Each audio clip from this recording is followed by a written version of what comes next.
Subscribe now and press the bell icon. Never miss an update. Welcome to bright future fun learning. आशा करती हूँ कि आप सब खुश है, सब पॉजिटिव है। और लेट्स बिगिन। हमारा जो प्रैक्टिकल है, हमारा प्रैक्टिकल इस बारे में है कि हम Maharashtra state board new syllabus class 12 science का सब्जेक्ट मैथमेटिक्स का अगला प्रैक्टिकल देखेंगे। अब चलिए देखते हैं। अगला प्रैक्टिकल जो है वो है practical number 6, vectors and 3 dimensional geometry. Okay, तो चलिए देखते हैं इस प्रैक्टिकल के बारे में। आई होप आपको ये स्क्रीन दिख रही होगी। तो ये है हमारा journal page, vectors and 3 dimensional geometry. Now using vector prove projection rule. जैसे कि आप देख सकते हैं इस स्क्रीन पे, यहाँ पे आपको प्रोजेक्शन रूल के बारे में बताया है। We have to prove a projection rule. और जो प्रोजेक्शन रूल का यहाँ पे दिया हुआ है सॉल्यूशन ये है a equal to B cos C and plus C cos B. ये कैपिटल है सी और बी। तो बी सी ए बार लिया यानी ए वेक्टर, सी ए लिया बी वेक्टर, ए बी लिया C vector. By triangle law of addition of vector we have A B bar plus B C bar plus C A bar is equal to 0। Resultant vector आया 0, यानी C bar plus A bar plus B bar equal to 0। और dot product लेने के बाद आपको कुछ इस तरह का सोल्यूशन आता है। यह आपने अपने टेक्स्ट बुक के एक्सरसाइज के सोल्यूशन में भी पढ़ा होगा, जिस तरह से ये प्रैक्टिकल है आपका। तो ये तो पूरा सॉल्व है। तो without wasting any further minute will move on to next question. Next question है A B C D is a parallelogram. पहले था ट्राइंगल, अब देखते हैं पैरेललोग्राम। तो E and F are midpoints of BC and CD respectively. यहाँ पे है E, यहाँ पे है F. Now A and E meet diagonal BD in Q and P respectively. Show that P and Q trisect BD. अब P and Q जो है वो BD को trisect करता है। Let's see. यहाँ पे विदाउट लॉस ऑफ जनरलिटी ये उन्होंने आंसर दिया हुआ है। अब एक बार गो थ्रू करें आंसर को। ए दिया है 0 0 ओरिजिन 0 बार यानी ए है ओरिजिन पे, B B bar, C C bar, D D bar vector assign किए उनको and other 3 vectors of parallelogram है। और ई को भी ई बार दिया है, एफ को भी एफ बार दिया। Mid points of B C and D C. अब यूजिंग मिड पॉइंट फॉर्मूला, जैसे हमको मिड पॉइंट फॉर्मूला पहले ही पता है, तो B bar plus C bar equal to upon 2 and F bar आएगा D bar plus C bar upon 2। Also C bar plus B bar plus D sorry B C bar equal to B bar plus D bar. Okay, now let P divides A F in ratio m:1 using this section formula यहाँ पे use किया है। उसके बाद उन्होंने solve किया है यहाँ पे। Again let this P divides in ratio N, D B divide करता है n:1 में, डी बी को डिवाइड किया और यूजिंग सेक्शन फार्मूला वापस से एक इक्वेशन निकाला। यहाँ से हमें मिलता है सिमेट्री से कि ये जो है वो P एंड Q वो क्या करते हैं, ट्राइसेक्ट करते हैं। किसको? डीबी को ट्राइसेक्ट करते हैं। ओके, तो ये था हमारा क्वेश्चन नंबर 2। देखते हैं क्वेश्चन नंबर 3। क्वेश्चन नंबर 3 देखिए, क्वेश्चन नंबर 3 में क्या बताया हुआ है कि direction ratios of line passing through point A x1 y1 z1 b x2 y2 z2 और r x2 minus x1 y2 minus y1 z2 minus z1 यानी x y z, ये x1 y1 z1 है a के coordinates, b के है x2 y2 z2, ये 3 dimensional में है। और find k dash if A B C is right angled at b, यानी b के यहाँ पे 90 डिग्री है तो क्या होगा ना। a के कोऑर्डिनेट्स उन्होंने कुछ ऐसे दिया है 5 6 4, b के कोऑर्डिनेट्स दिया है 4 4 1, सी के कोऑर्डिनेट्स दिए हैं 8 2 k डैश। अब यहाँ पे सिर्फ फिल इन द ब्लैंक्स करना है आपको दिखाती हूँ वापस से। ये जो ओके, तो यहाँ पे आपको सिर्फ फिल इन द ब्लैंक्स करते जाना है। यहाँ पे आंसर ऑलरेडी सॉल्व किया हुआ है, बस जहाँ जहाँ मिसिंग है वहाँ वहाँ पे आपको फिल करते जाना है। जैसे कि ये वाला ए बार और बी बार। ए बार लिया हमने x1 आई कैप, y1 जे कैप, z1 के कैप, ये है पोजीशन वेक्टर का फॉर्म। और बी बार एक पोजीशन वेक्टर है जिसका है x2 I cap, y2 J cap and z2 के कैप। अब बी बार माइनस ए बार करें तो इसके कोऑर्डिनेट्स भी सब माइनस हो जाएंगे एक दूसरे के साथ, तो यहाँ पे आएगा x2 माइनस x1। वैसे ही यहाँ पे z2 minus z1, y2 minus y1 तो ऑटोमेटिकली आ ही गया है। वैसे ही आप ए बी बार ये इंटू आई कैप किया तो क्या होगा, ये पोजीशन वेक्टर है इनका, और उसको आई कैप किया तो आंसर क्या आएगा, x2 माइनस x1। वो क्यों आएगा, क्योंकि सिर्फ x2 माइनस x1 ही बाजू में रहता है, बाकी सब तो जैसे ही प्रोडक्ट आ जाता है वो या तो ज़ीरो हो जाते सब। तो यानी आपका जो आंसर है वो ऐसा कुछ आएगा कि A bar mod of A B bar and mod of I cap लिया विथ कॉस अल्फा तो आएगा ए बी कॉस अल्फा ऐसे। तो फ्रॉम दिस, हाँ एक मिनट, तो फ्रॉम दिस यहाँ पे जैसे कि बताया गया है कि ऐसा आया था x2 minus x1 is A B cos alpha. Similarly y2 minus y1 क्या आएगा, ए बी कॉस बीटा। वैसे ही z2 माइनस z1 क्या आएगा, ए बी कॉस गामा।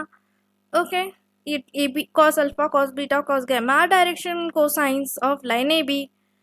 तो आपको ये मिला are proportional to cos alpha cos beta cos gamma. यानी देयरफॉर इनके जो डायरेक्शन रेशियोज है वो ऑटोमेटिकली क्या हो जाते हैं, ये हो जाते हैं x2 minus x1, y2 minus y1 and z2 minus z1।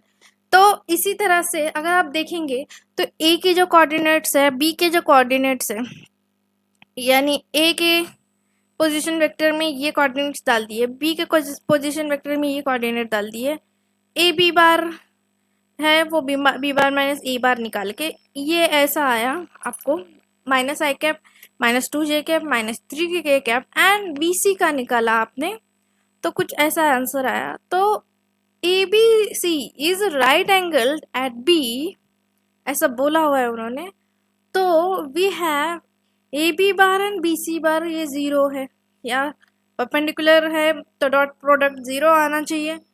ठीक है, देखते हैं डॉट प्रोडक्ट ज़ीरो आता है, ये तो हमने कहा है डॉट प्रोडक्ट ज़ीरो, लेकिन हमें डॉट प्रोडक्ट ज़ीरो नहीं चाहिए, हमें क्या चाहिए, ये जो k है इस k की वैल्यू चाहिए। तो k की वैल्यू हम जैसे सिंप्लीफाई करेंगे k की वैल्यू आपको मिलते जाएगी, k dash is equal to 1। You got your value. Now this was the answer question number 3।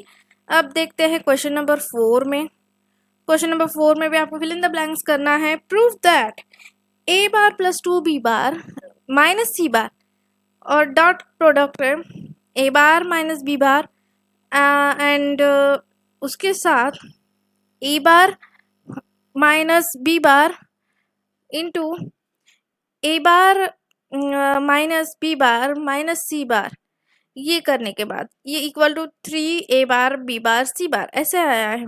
अब कंसिडर कीजिए कि ये जो है वो कुछ इस तरह है और यहाँ पे ऑलरेडी सॉल्व है। अब ये वाली स्टेप देखिए, ये वाली स्टेप में ए बार क्रॉस ए बार तो ज़ीरो है, वैसे ही B bar cross B bar भी 0 बार आएगा। और अगर ए बार क्रॉस बी बार करेंगे तो minus B bar cross A bar आएगा। अब यहाँ पे A bar plus 2 B bar minus C bar 0 plus यहाँ पे आएगा A cross B minus A bar cross B bar, फिर से प्लस करके 0 बार माइनस ये आएगा। अब इसके बाद ये जो है अब ये A bar minus A bar cross B बार कहाँ से आया, क्योंकि ये हमने ये रिप्लेस किया और ये बी बार एक जैसा है तो वो तो 0 हो गया।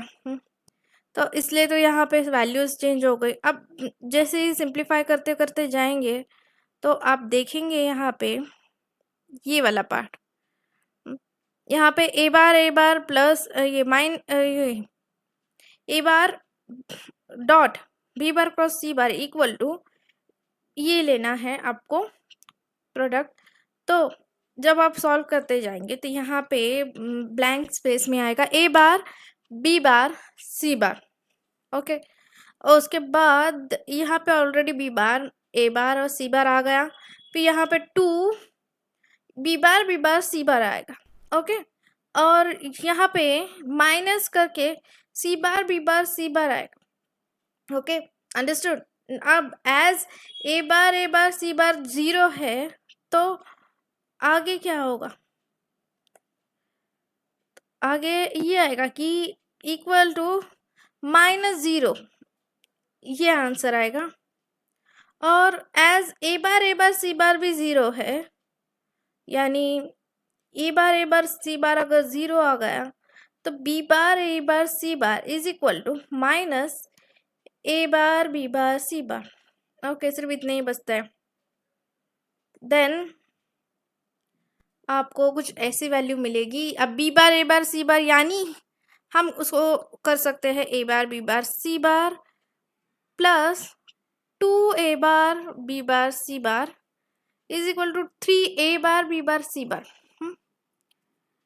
ओके, तो यानी ये जो बी बार सी बार है यहाँ पे इस स्टेप में, इसको चेंज किया, अलाइन किया ए बार बी बार सी बार में, तो बाहर माइनस साइन आ गई, ये माइनस साइन और ये जो ऊपर वाली माइनस साइन है ये प्लस हो गई, आ गया +2। ओके, और ये A bar B bar C bar already है, दोनों को ऐड कीजिए, आएगा ए bar B bar C bar, और वो कितने बार है, 3 बार। ओके, नाउ देखते हैं क्वेश्चन नंबर 5 में। आई होप आपको मेरी आवाज़ क्लियर आ रही है। तो using vector product prove that bisectors of angles of a triangle are concurrent. अब कॉन्करेंट है या नहीं ये देखना है हमें, तो उसके लिए क्या करना है, लेट ए बी सी, ये एक ट्रायंगल है और यहाँ पे दिया है अल्फा बीटा गामा, इसके position vectors vertices A B के, ए बी सी तीनों के। अब यहाँ पे सॉल्यूशन किया है, तो जैसे कि आप देख सकते हैं मैंने यहाँ पे सॉल्व किया हुआ है। ओके, तो AD, BE and CF be internal bisectors of angle A, B and angle C respectively. We know that D divides BC in the ratio AB AC, and that is C is to B. Okay, so position vector of D क्या हो गया, C alpha bar plus B beta bar और upon C plus A, और position vector of E क्या हो गया, C alpha bar plus A, sorry C gamma bar, gamma है वो, वहाँ पे भी गैमा था, अल्फा नहीं था वो यहाँ पे, और A alpha bar plus C sorry upon C plus A.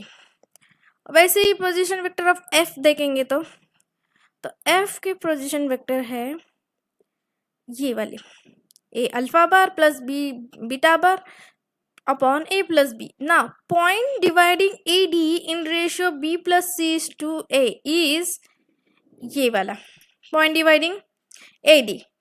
वैसे ही अगर point dividing BE करेंगे A plus C is to B, तो आपको कुछ ऐसे मिलता है ये वाला वैल्यू।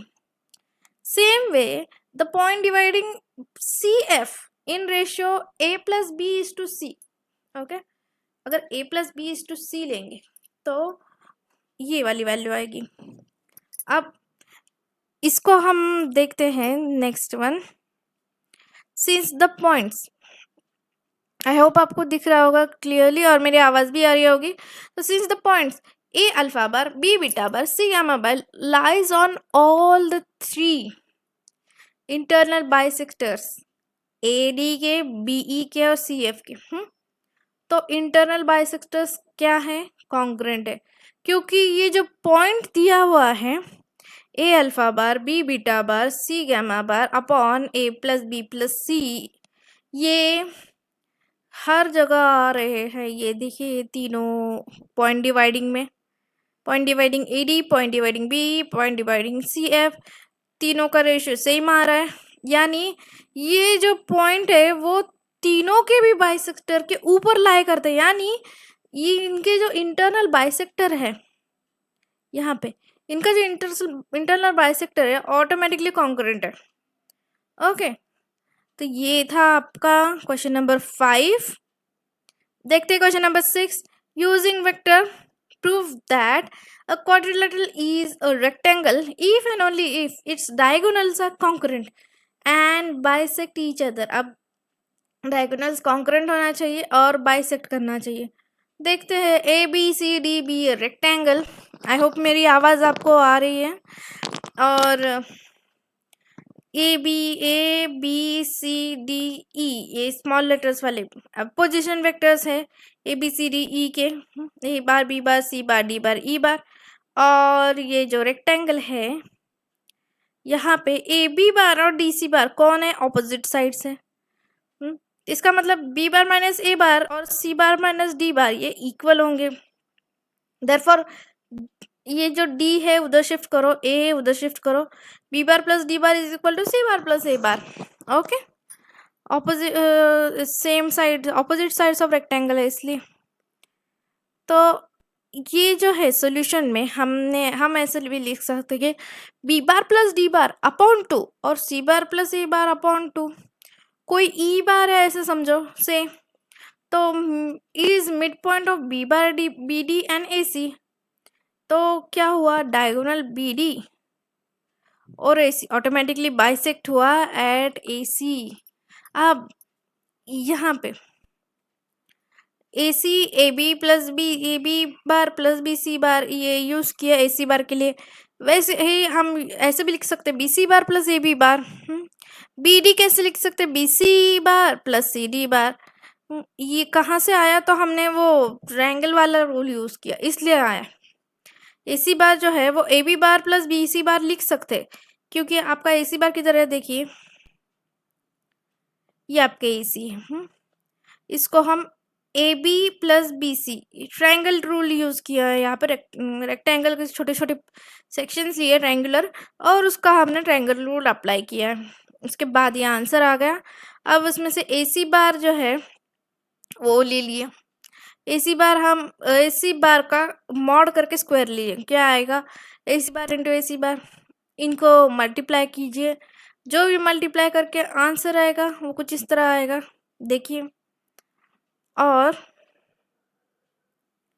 जैसे कि आप देख सकते हैं यहाँ पे हमने सॉल्व किया हुआ है। जैसे यहाँ पे सिमिलरली अगर हम करेंगे बी डी का स्क्वायर, बी डी बार करके सिमिलरली सेम आएगा।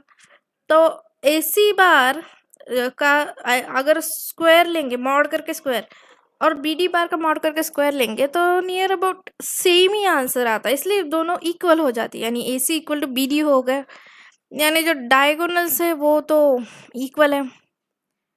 यानी from 1 and 2 we can say कि diagonals are first diagonals of rectangles are congruent and bisect each other. अब कन्वर्सली वो पूछा है उन्होंने यहाँ पे क्वेश्चन में, ये नहीं यहाँ पे कोई इफ एंड ओनली इफ, यहाँ पे तो इफ पार्ट तो हो गया। अब ओनली इफ देखते हैं, कन्वर्स करना पड़ेगा। यानी डायगोनल बाइसेक्ट है और कॉन्ग्रुएंट है, लेकिन क्या वो चीज़ रेक्टेंगल है वो हमको फाइंड करनी पड़ेगी। तो ए सी एंड बी डी ये क्वाड्रिलेटरल है ए बी सी डी के एंड बाइसेक्ट ईच अदर। वो रेक्टेंगल है या नहीं हमको नहीं पता, हम देखेंगे अब। तो अगर वो bisect each other at right angle, therefore A B C D क्या आया? पैरेललोग्राम। अब A C and B D एक दूसरे को परपेंडिकुलर है, therefore A C bar B D bar का डॉट प्रोडक्ट 0 है। तो उस हिसाब से ए सी और बी डी अगर हम उनके वैल्यूज डालेंगे इक्वल टू 0, तो ये सॉल्व करते करते आपको ऐसा मिलेगा। ये वैल्यूज कहाँ से आए, तो सेम ट्रायंगल रूल यूज कीजिए। और जब हमने इनको सॉल्व किया तो इक्वल टू आया B C equal to A B, that is adjacent sides of A B and B C of parallelogram A B C D और what they are equal. Adjacent sides of parallelogram ABCD are equal. Okay, तो अब क्या होगा कि ये जो ABCD है ये रोम्बस है, ऐसे तो बोल रहा है कि वो रोम्बस है। एडजेसेंट साइड इक्वल है इसलिए ना AC equal to BD given. अब AC और BD भी इक्वल दिया है, ठीक है, उसका मॉड करके स्क्वायर लो, सिंप्लीफाई करो। आफ्टर सिंप्लीफाइंग वी गेट, यहाँ पे after simplifying we get this answer.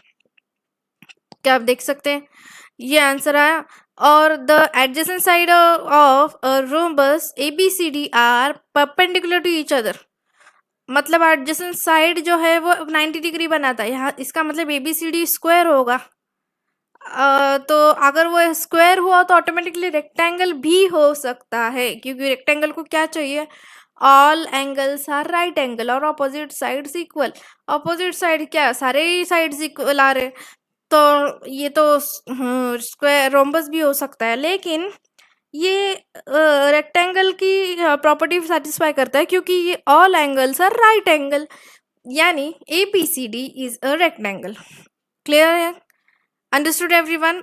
अगर मेरे आवाज़ में कुछ डिस्टर्बेंस होता होगा तो प्लीज़ माफ़ कीजिए, थोड़ा नॉइस इश्यू होगा, लेकिन आई होप ये आपको आंसर समझ में आया होगा। Now moving on to the next one, 7th one.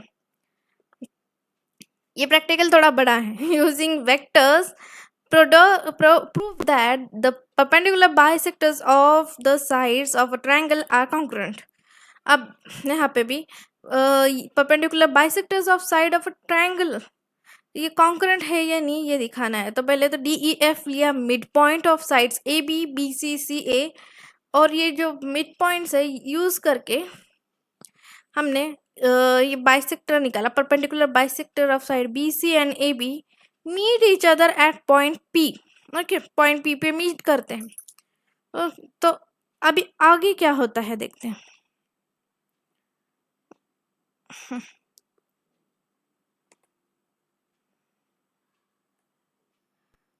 Sorry,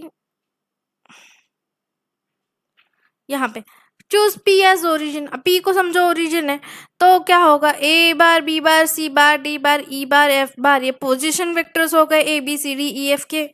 then we have to prove that, अब ये प्रूव करना है, यूज करो मिड पॉइंट फार्मूला।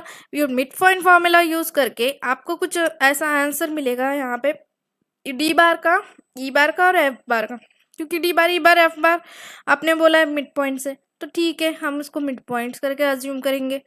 और जब हमने निकाला पी डी बार, तो ये आया B बार ये P बार है D बार, और A बार B बार यानी AB बार यानी B बार माइनस A बार, तो ठीक है D बार के साथ उसका डॉट प्रोडक्ट इक्वल टू 0 है, ऐसे बोला।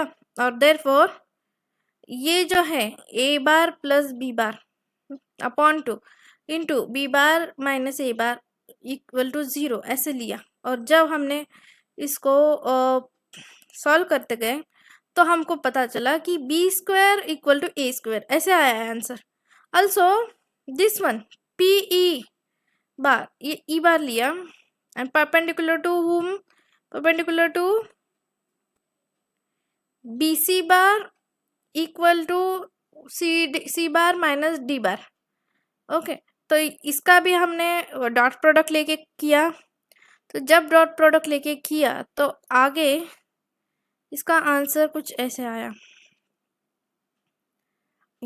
P बार और C बार, ये सॉल्व करने के बाद B बार माइनस B बार और C बार इक्वल आए, या B square C square equal आए, यानी 1 और 2 से ये मिला कि ए स्क्वायर बी स्क्वायर इक्वल है और बी स्क्वायर सी स्क्वायर इक्वल है, यानी ए स्क्वायर तो सी स्क्वायर से इक्वल है, यानी A square minus C square equal to 0 ले सकते हैं। यानी दोनों को बार करके स्क्वायर कीजिए या ए बार का, तो हमें आएगा ऐसा आंसर। और फिर ये जो है इसको ए बार कीजिए, यहाँ पे सी बार डॉट सी बार कीजिए और इसको और आगे से सिंप्लीफाई करते करते गए हैं। तो जैसे कि सिंप्लीफाई किया है यहाँ पे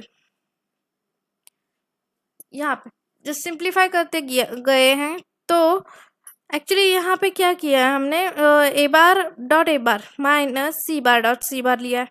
अब यहाँ पे बीच में add and subtract A bar dot C bar और ए बार डॉट सी बार, पहले सब्ट्रैक्ट किया एक बार ऐड किया। ये किस लिए, तो हमें ए बार और सी बार के टर्म्स चाहिए थे, इसलिए ए बार डॉट सी बार और A bar dot C bar add and subtract. और उसके बाद इस ये दो टर्म्स में से ए बार बाहर निकाला, मिला ए बार माइनस सी बार। ये दो टर्म्स में से सी बार बाहर निकाला, ए बार माइनस सी बार मिला। उसके बाद ए बार माइनस सी बार इसको कॉमन लिया और बचा क्या, ए bar plus C bar. Okay, तो ये मिला ए bar plus C bar upon 2 और देयर इज ये इनका जो है वो dot product A bar minus C bar is equal to 0। और A bar plus C bar upon 2 कौन है, नथिंग बट योर ये वाला एफ। तो यानी ये एफ है, यानी आपका जो ये आता है आंसर वो पी एफ आता है। तो यानी therefore P F is perpendicular to C A bar, therefore the perpendicular bisector of sides of triangle A B C वो सारे कॉन्ग्रुएंट आते हैं। अंडरस्टूड, ये सारे क्या आते हैं, कॉन्ग्रुएंट आते हैं। तो आई होप ये आंसर भी आपको समझ में आया होगा क्वेश्चन नंबर 7 का। तो यहाँ तक था हमारा प्रैक्टिकल नंबर 6।